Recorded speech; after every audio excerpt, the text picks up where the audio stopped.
Baik, kita mulai. Ayo buka. Bismillahirrahmanirrahim. Assalamualaikum warahmatullahi wabarakatuh. Selamat sore semua. Hari ini kita akan berbicara terkait pengenalan HTML. Belum kita mulai, Pak mau nanya di sini, ada yang belum tahu itu apa HTML? Sudah tahu semua? Sudah tahu, yakin sudah tahu? Coba ada yang bisa beri contoh apa itu HTML? Ya, apa contoh HTML, apa tagnya? Ya, coba. Siapa namanya?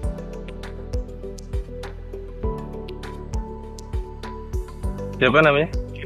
Kevin. Silakan Kevin. Apa Kevin?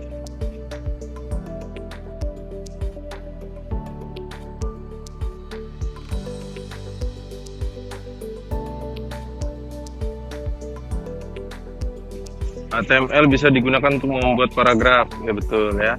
Kemudian kata Kevin juga bisa membantu membuat sebuah link, ya, dan seterusnya.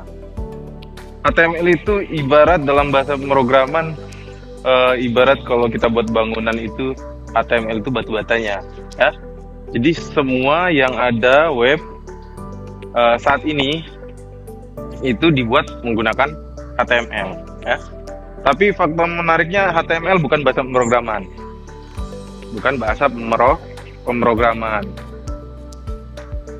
Dan outline pertemuan kita hari ini mengenal apa itu HTML dan dari mana asalnya, kemudian sintaks dari HTML, selanjutnya semantik, markup. Semantik itu bagaimana kita menuliskan HTML, ada buka kurungnya, kurung kerawal, bagaimana kita membuat dia bersarang dan seterusnya. Lalu yang keempat adalah struktur dokumen HTML, dan yang kelima adalah panduan singkat elemen HTML, dan yang terakhir adalah struktur elemen semantik HTML 5, ya. Dan yang terakhir adalah summary. Apa itu HTML? Nah, HTML itu singkatan dari Hypertext Markup Language. Nah, misal kalau kita membuat dokumen seperti ini, ya, dokumen surat dan sebagainya, ya, ada yang paragrafnya rata kanan kiri, kemudian ada enter, ada garis dan sebagainya. Nah, untuk membuat ini khususnya di web atau di page sebuah website, kita membutuhkan HTML, di mana kalau kita menggunakan Word di sini ada beberapa istilah, ya, ada yang namanya main heading, ada second heading dan seterusnya, ada format. Nah, di HTML juga mengenal format-format tersebut. Misal dia ada H1, ada H2, H3, kemudian ada title, ada main, ada section, dan seterusnya. Di HTML, saat kita ingin membuat seperti ini, khususnya di web, kita perlu tahu HTML-nya seperti apa penulisannya. Jadi saat kita menulis HTML, kadang-kadang kita tag-nya bersalahan. Nah, ini ada salah satu cara yang dikeluarkan dari W3C, ya, WWW konsorsium. Nah, ini bagaimana kita memvalidasi HTML kita. Kemudian apa sih konsekuensinya kalau kita salah menulis HTML? Tentu itu yang jadi pertimbangan, kan. Kenapa kita harus benar menulis HTML? Kira-kira ada yang tahu kenapa kita harus benar menulis HTML? Tag-nya, bersarangnya dan sebagainya. Gimana?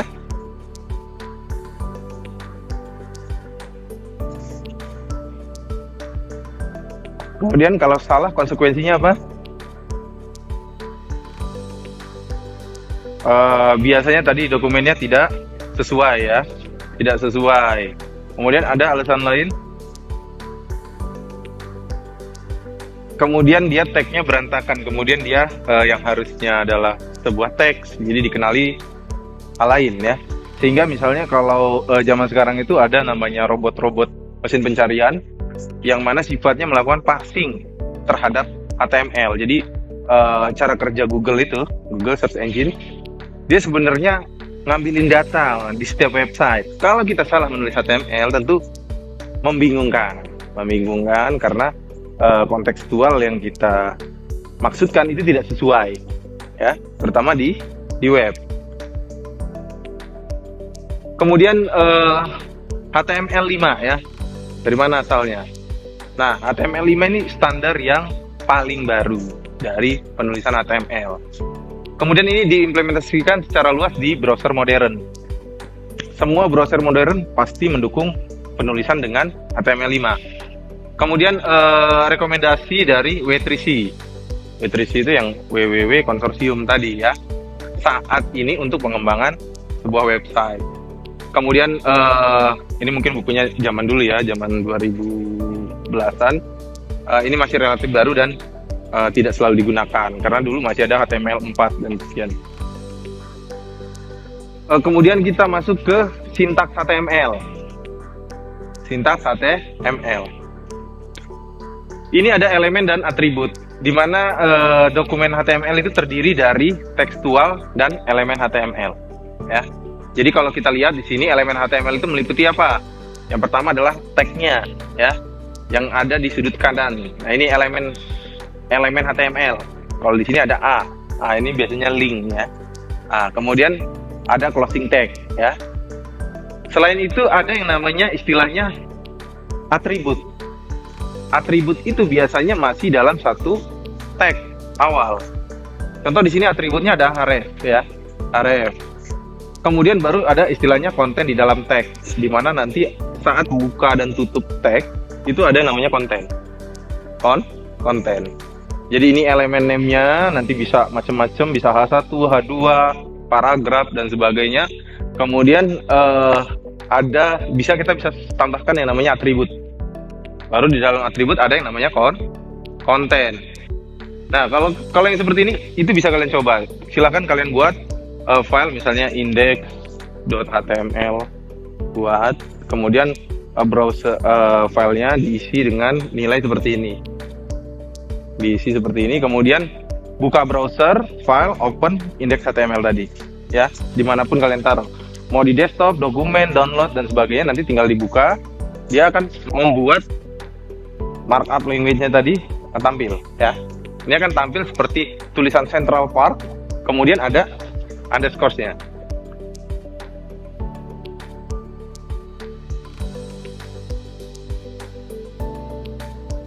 Kemudian masih di elemen dan atribut, di sini ada elemen kosong ya. Ini biasanya tidak berisi konten apapun. Tidak berisi konten apapun. Ini contohnya. Kontennya kosong. Misal dia image. Kemudian ada beberapa lagi. Termasuk yang tadi link itu kalau nggak ada konten bisa ya. Image, dia cuman tagnya buka aja. Nggak ada tutupnya. Tapi kalau nggak ada tutupnya, penulisannya seperti ini. Penulisan terakhirnya, ya. Jadi kalau yang sebelumnya, dia kalau ada tutupnya tulis seperti ini A, ini tutupnya A. Kalau dia sudah dia nggak ada tutup, dia hanya satu tag yang hanya berisi atribut. Dia langsung seperti ini tagnya, nama tagnya dan ditutup dengan backslash lebih dari gitu ya. Kurung kurawal, kurung siku seperti itu ya. Ini yang sifatnya tadi kosong ya, elemen kosong. Kemudian ini contoh yang tagnya bersarang, yang benar, penulisannya seperti ini. Jadi diselesaikan dulu, baru nanti di dalamnya ada tulisan strong dan seterusnya ya. Ini masih sangat sederhana. Kita next. Nah ini contoh yang salah, tutupnya dia nggak sesuai, harusnya strong di dalam H1 ya, karena dia sifatnya dokumen objek, dia sifatnya seperti kalau kita kasih gambar itu dia adalah seperti pohon ya, seperti pohon.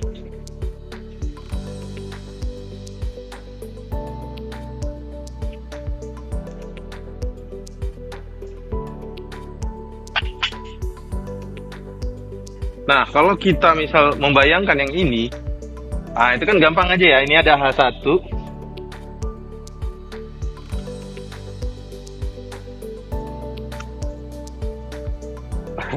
Tampaknya kita kurang siap ya kuliah sore hari ini.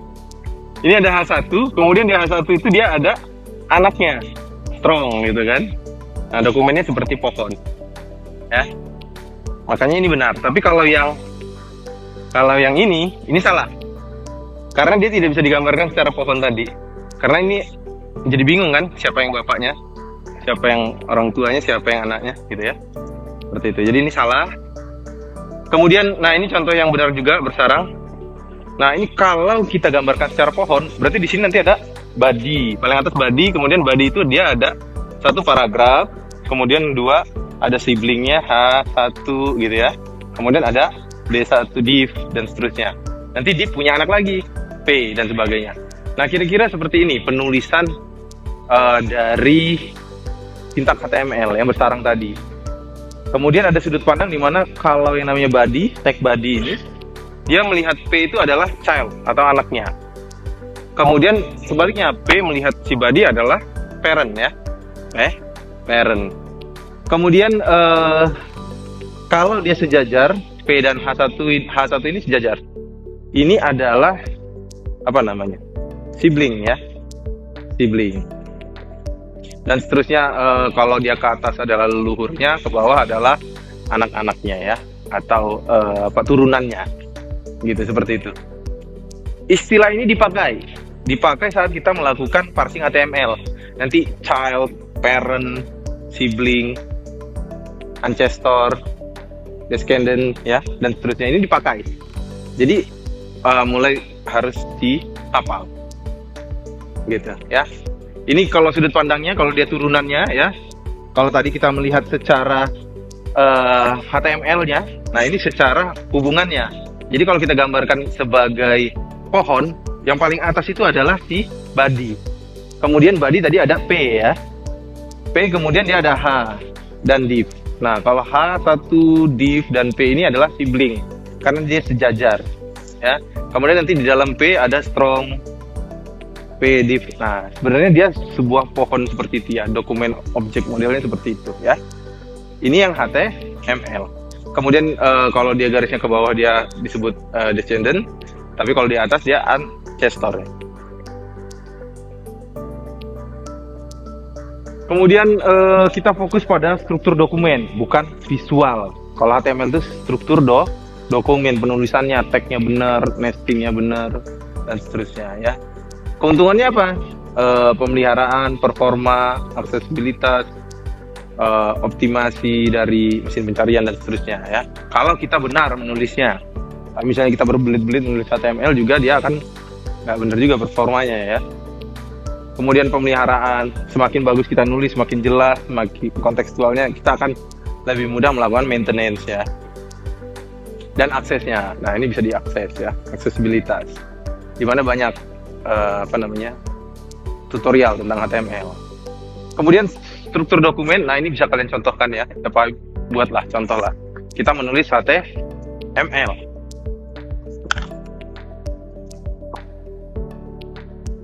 Misal di sini Pak Habib buka replit ya. Pak Habib kan nggak mau ribet ya.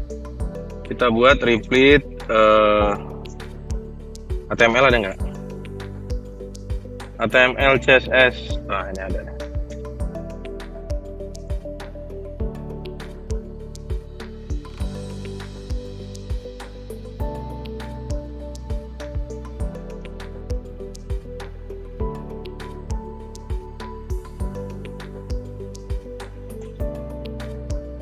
Kemudian di HTML biasanya kita punya struktur dasar ya dari HTML sendiri seperti ini.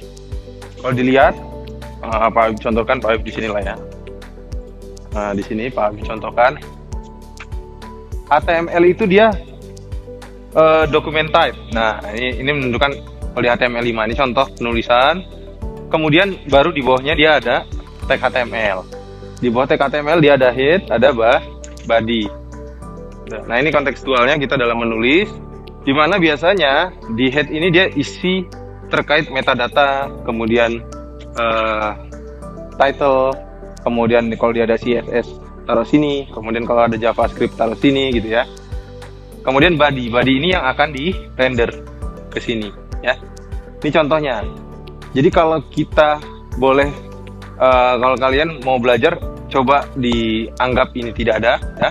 Kita hanya fokus ke hello world, gitu kan? Kemudian misal di sini Pak Habib tambahin tag HTML apa misalnya? H1 misalnya. H1 Pak Habib tulis ya, kan dia otomatis nambah ya. Kemudian apa namanya, Pak Habib taruh sini, dan Pak Habib tulis H2 misalnya, biar ada bedanya, gitu kan. Kita run, dia akan tulisan H1 ukurannya besar ini, H1 ya, H1 ini H2. Kemudian tadi misal kita mau ngambil gambar apa, Cristiano Ronaldo, kita cari gambarnya. Misal Pak Habib gambarnya ngambil yang ini ya. Nah, ini Pak Habib pingin dia ada di HTML Pak Habib. Pak Habib taruh di sini. Tadi kita sudah mengenal, salah satunya adalah menggunakan apa, image ya, image. Kemudian dia butuh apa, src, atributnya src yang artinya source sama dengan Pak Habib copy aja tadi, Pak Habib dapat ya. Nah, ini kebetulan saking panjangnya. Kemudian Pak Habib katakanlah nggak atur besarnya, kita langsung jalan aja, running. Ini kalau kita lihat di sini, ini sebenarnya gini jadinya. Text editor. Nah, ini kan kepanjangan ya. Jadi kita coba jalankan seperti ini. Ini contoh aja. Nah, kan? Jadi di HTML kita bisa embed pakai image. Kemudian Pak misalnya ukurannya kegedean gitu, itu bisa diatur. Karena tadi image itu dia punya apa? Punya atribut, misalnya Pak Habib kasih ukuran berapa. Nah, misalnya Pak Habib tulis di sini, di paling bawah kita tambahin atribut ya. Atribut misalnya Pak Habib tambahin dia punya lebar, gitu kan. Misalnya Pak Habib tulis 30. Kemudian tingginya juga sama dengan 30, ya kan, 30 ya. Kemudian kita coba running, ukurannya jadi seberapa. Jadi kecil ya, jadi kecil. Nah, ini diaturnya dengan HTML tadi. Jadi walaupun dia tag, dia bisa ditambahin dengan yang istilahnya namanya atribut ya. Kemudian kembali lagi ke struktur HTML. Yang pasti yang harus kalian setiap menulis HTML adalah tambahin doctype HTML. Ini menunjukkan bahwasannya HTML 5. Kemudian penulisan title di sini misalnya a very small document, dia akan terrender di setiap tab. Namanya di tab ya. Jadi ini a very small document. Kemudian kalau P ini sifatnya paragraf. Makanya kalau mau bagus tulisannya tadi kita buat apa namanya? Header dan head dan body ya tadi ya. Header dan body ya. Nah, jadi yang title bisa ditaruh di kepalanya, yang paragraf bisa taruh di badannya, gitu kan? Seperti ini contohnya ya. Ini kalau Pak bisa nggak saya buat di lokal? Kemudian silakan aja tinggal buat nama filenya di lokal. Misalnya kalian taruh di desktop, coba.html. Kemudian kalian open file dengan menggunakan browser dari HTML yang kalian buat. Itu bisa ya, bisa. Kemudian menjelaskan sedikit terkait doctype. Doctype itu singkatan dari document type definition, yang memberitahu si browser ini jenis dokumen yang akan diproses. Ini contohnya doctype HTML. Kemudian ini contoh agak lengkapnya dari HTML ya. Ada doctype-nya ini ngasih tahu browser, oh ini pakai HTML 5. Kemudian language-nya apa? English gitu ya. HTML kasih atribut length-nya English. Kemudian head-nya ada metadatanya tadi, encodingnya pakai UTF-8 gitu kan, title-nya sekian dan seterusnya ya. Ada file CSS dan file JavaScript. Kemudian baru dia masuk ke body. Kemudian ini contoh dokumen, kita analisis di sini. Ada sebuah dokumen, ada contohnya nggak? Ah, ini ya. Hasilnya seperti ini. Kemudian dia dibentuk dari sini. Jadi ada H1, share your travel. Kalau kita lihat share your travel gede ya. Share your travel. Ini H1. Kemudian kalau kita lihat lagi di sini ada H2. H2 berarti lebih kecil daripada H1. Kemudian hasilnya akan render seperti ini. New York, Central Park. Kemudian dia baru masuk ke mana tadi? Ke foto ya. Foto ini ditulis dalam bentuk paragraf. Randy Connolly ya, judul bukunya. Kemudian baru di sini ditambahin tadi adalah image ya, image. Nah, ini kalau yang strong biasanya dia jadi bold, ya. Bold. Kalau kita lihat di sini strong jadi bold, ya. Misalnya ini kebetulan mungkin nggak terlalu terlihat ya. Ini contoh hasil rendering dari sebuah HTML. Kemudian bagaimana? Misal kalau kita akses Itera, akses itera.ac.id, kan dia tampilannya beda ya.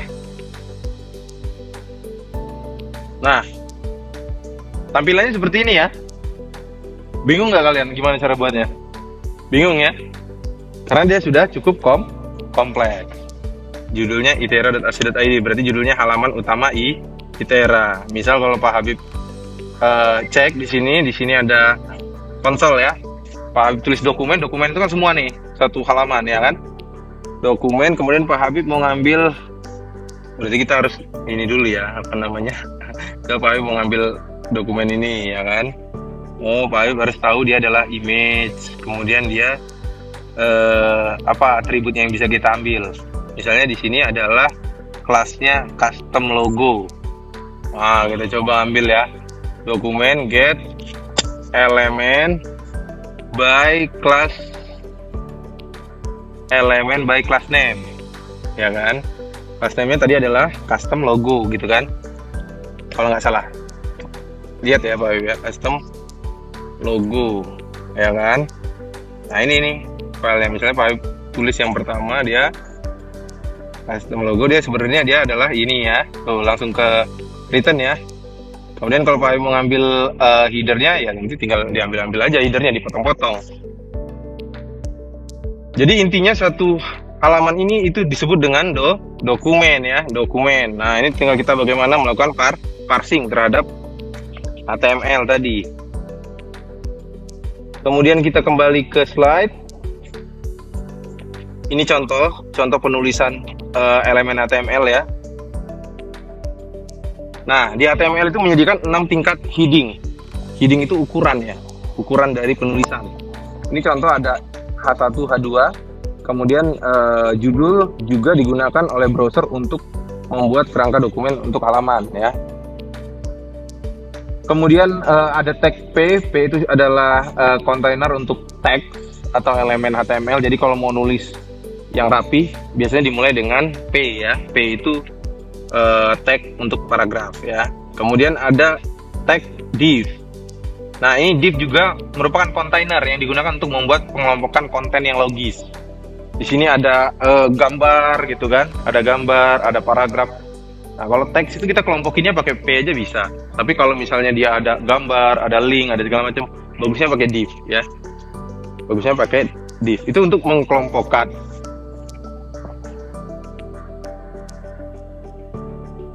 Kemudian ada yang link ya, link ini biasanya yang untuk diklik ya, diklik. Ini contohnya dia pakai elemen A dengan atribut centralpark.com. Jadi nanti tulisannya yang muncul di apa namanya HTML kalian itu apa namanya, Central Park. Kita coba ya buatnya ya Pak Habib, buat di sini ya. Nah, misal katakanlah yang Ronaldo ini udah selesai, biar nggak terlalu banyak yang kita lihat.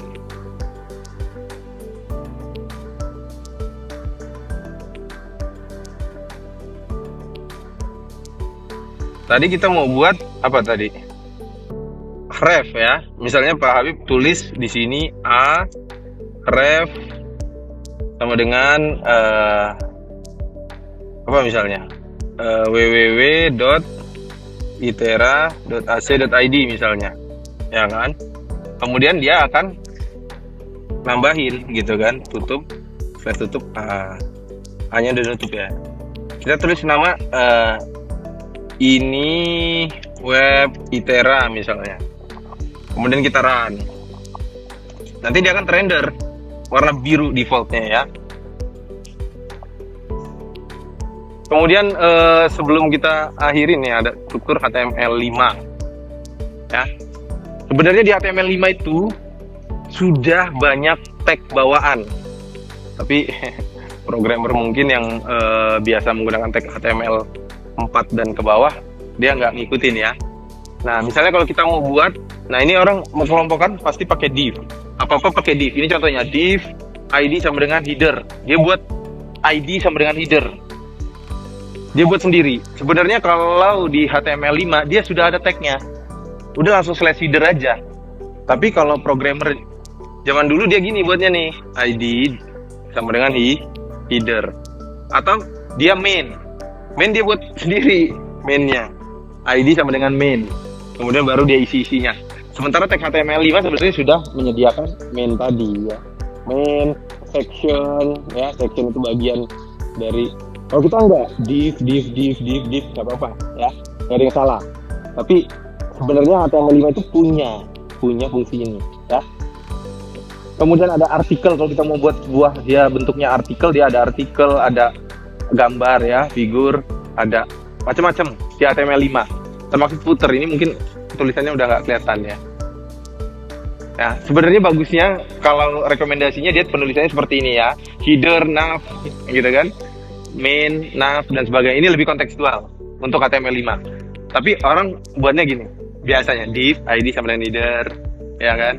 ID sama dengan loop navigation dan terus top navigation, padahal dia nav. Navbar itu pasti dia yang atas, itu bukan top navigation, ya.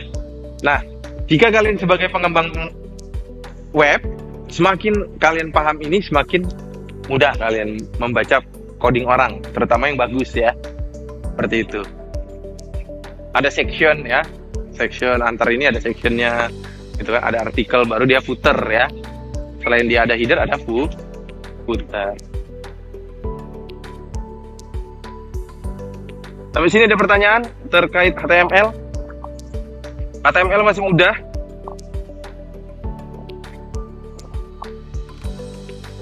Yang susah adalah tidak mau belajar. Dan yang terakhir, kalau nggak ada pertanyaan, ini ada tugas individu 1 ya, dimana diminta untuk melakukan install text editor. Boleh Sublime, boleh VS Code, kemudian nanti install local server package ya. Boleh SAM, boleh MAM, boleh LAM, boleh macam-macam lah. Kemudian ya buat akun GitHub dan pelajari menggunakannya, bagaimana menggunakannya ya. Kemudian nanti buat folder di GitHub-nya tags HTML gitu ya. Pada directory htdocs yang di lokal dulu ya, di lokal. Kemudian nanti dari lokal kita coba store tags HTML tadi ke dalam GitHub akun kita ya. Kemudian buat sebuah halaman web menggunakan HTML yang paling tidak berisi ada headernya, ada navigasi, ada halaman utama, ada footer. Kemudian seluruh asetnya digunakan harus diletakkan pada folder tersendiri di dalam tags HTML. Jadi nanti ekspektasinya kalian punya IDE ya kan, kalian install, terus nanti kalian install yang namanya salah satu di antara SAM, MAM, LAM. Nanti buat folder sendiri tags HTML ya kan. Kemudian kalian buat akun GitHub, tags HTML ini gimana caranya bisa di akun GitHub tadi. Kalau nggak punya laptop, nanti ngomong sama Pak Dirga bagaimana kalian bisa minjem komputer ya. Jadi jangan alasan nanti Pak Habib saya nggak punya komputer, nggak bisa pemrograman web. Nggak gitu ya. Jadi kalau kita belajar pemrograman web harus bisa membuat web ya. Pak Habib juga dulu gitu, nggak punya Android, bayangin. Tapi kalau benerin Android bisa, gimana caranya?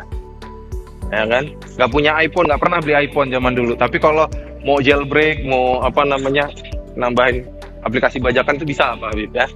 Zaman dulu. Artinya itu tergantung kalian ya. Kalau tadi misalnya nggak ada komputer, silakan nanti bisa hubungin Pak Dirga ya. Pak Dirga bilang, Pak saya nggak ada komputer, boleh nggak Pak satu komputer di satu kelas saya gunain terus-terusan untuk belajar pemrograman web? Pasti dibolehin ya. Gitu. Ada pertanyaan sampai sini?